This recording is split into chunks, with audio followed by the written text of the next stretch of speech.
Selamat pagi semuanya. Pagi, Bu. Baiklah, sebelum kita memulai pelajaran kita hari ini, ada baiknya kita berdoa. Berdoa dimulai. Doa selesai. Oke, sebelum memulai pelajaran kita hari ini, Ibu mau mengoreksi absen. Sekretaris, apakah siswa yang ada di sini hadir semua? Hadir, Bu. Berapa jumlah siswa di sini? 22, Bu. Oke, baik. Ibu akan ngasih materi tentang pengukuran besaran listrik. Pengukuran besaran listrik.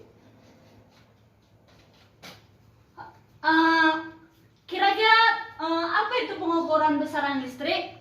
Suatu perbandingan ya, Bu? Selain itu kurang lengkap. Kurang paham, Bu. Oh, oke. Ibu akan kasih tahu apa itu pengertian pengukuran besaran listrik. Di mana suatu perbandingan antara suatu besaran lain yang secara eksperimen dan salah satu besaran dianggap sebagai standar. Contoh dari besaran listrik, di mana pengukuran tegangan pada jaringan listrik. Dalam hal ini tegangan yang akan diukur dan diperbandingkan dengan petunjuk voltmeter, di mana kita harus dapat membedakan pengukuran itu. Tahu nggak kalian apa itu perbedaan antara pengukuran itu? Tidak, Bu. Oke. Pengukuran itu ada besaran listrik, ada pengukuran besaran non listrik. Di mana pengukuran besaran listrik seperti arus, tegangan, daya.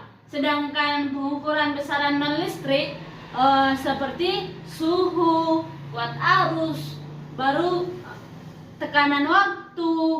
Itulah pengukuran yang dapat dibedakan dalam besaran listrik. Sampai di sini ada yang paham?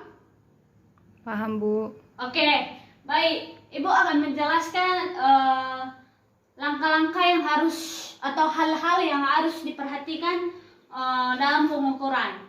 Di mana ada 4 hal itu. Yang pertama, cara pengukurannya harus benar. Karena itu sangat berbahaya jika asal-asalan.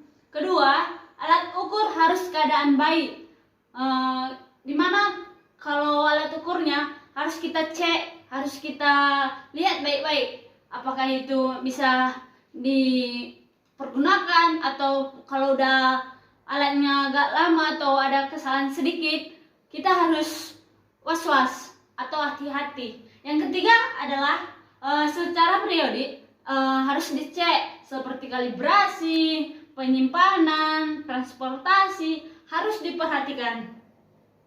Yang keempat, keadaan di mana kita melakukan kegiatan tersebut harus diperhatikan, atau kita harus bawa buku untuk mencatat atau membuat laporan hal mana yang ada kesalahan di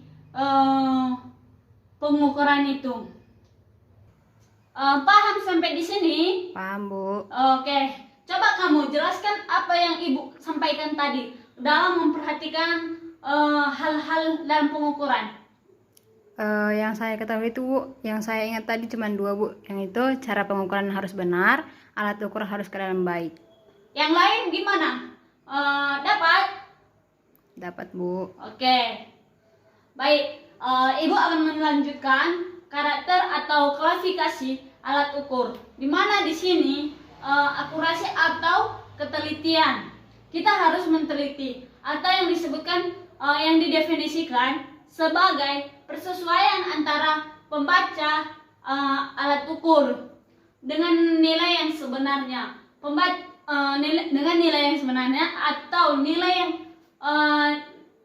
benarnya atau nilai besaran yang akan diukur. Di mana di sini jika ada kesalahan atau error, kita bisa nilai pembaca alatnya, kita harus pakai rumus di sini ada rumus error, di mana E per T, E sama dengan I kurang T, I kurang T di sini adalah dalam persen. Berarti artinya E sama dengan I per T, I kurang T per T dikali 100. Beginilah rumus jika ada kesalahan di dalam error. Baik. Ini adalah kesalahan atau error. Sebelum itu bisa kita koreksi. Koreksi ialah selisih antara nilai sebenarnya dari benaran yang diukur dengan pembacaan pada alat ukur. Di mana C ini Ibu akan menjelaskan. E adalah kesatuan, I nilai pembacaan, T nilai besaran. Jadi adik-adik bisa nanti mengingat bahwa E, I, T ada pengertiannya. Jangan asal-asal pakai rumus. Oke, kita akan koreksi. Udah Ibu jelaskan tadi, koreksi itu adalah nilai besaran yang diukur dengan nilai pembacaan pada alat ukurnya.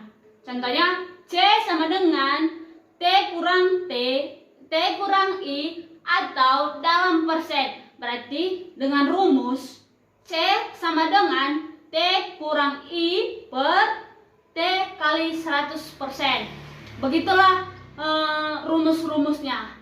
Dicatat ya adik-adik. Nanti minggu depan Ibu tanya atau Ibu akan kasih tugas. Jika ada kesalahan dalam rumusan, Ibu akan kasih nilai kurang bagus. Oke, paham adik-adik? Paham, Bu. Oke. Baik, di sini kesalahan pada alat ukur pada umumnya dinyatakan dalam kelas ketelitian yang dinyatakan dengan 0,1 dibagi 0,5 dibagi 1,0 dan lain sebagai berikut. Atau alat ukur yang dinyatakan mempunyai ketelitian kelas 0,1. Kesalahan maksimum ialah lebih kurang 1% dari skala penuh efektif. Jadi kita harus cermat atau alat presisi atau alat ukur dan ketelitian tinggi 0,5%. Yang kedua, alat kerja, alat ukur dengan ketelitian menengah lebih besar 1 dibagi 2%. Dan yang ketiga, alat ukur kasar, alat ukur dengan ketelitian rendah lebih besar 3%. Oke. Mana di sini ada tahap-tahap alat cermat atau alat presisi. Ada dua itu. Alat ukur dengan kesalahan ukur lebih besar 0,5 termasuk alat presisi. Alat ukur ini sangat mahal harganya dan hanya dipakai untuk kecermatan yang tinggi. Contohnya umpamanya di laboratorium.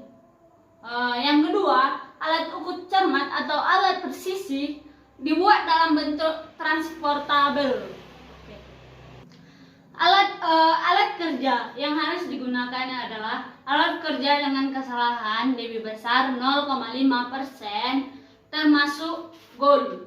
Alat kerja untuk alat kerja dengan kesalahan ukur atau lebih kurang 1 dikurang lebih kurang 2%. Di mana dibuat transportabel dan dipakai di bengkel-bengkel atau pabrik dan lain-lain.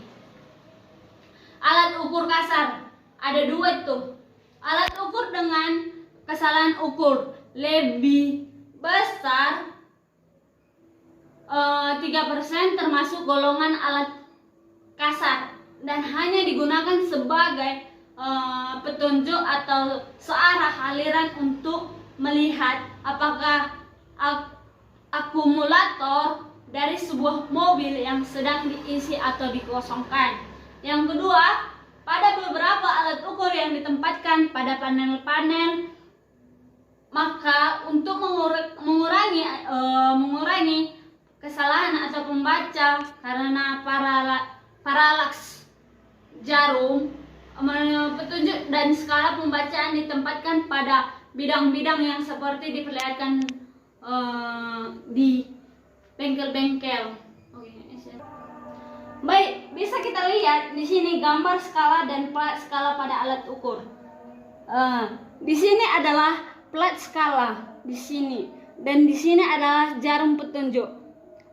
Di sini bisa kita lihat kalau dimanapun kita praktek, di sini adalah jarum petunjuk.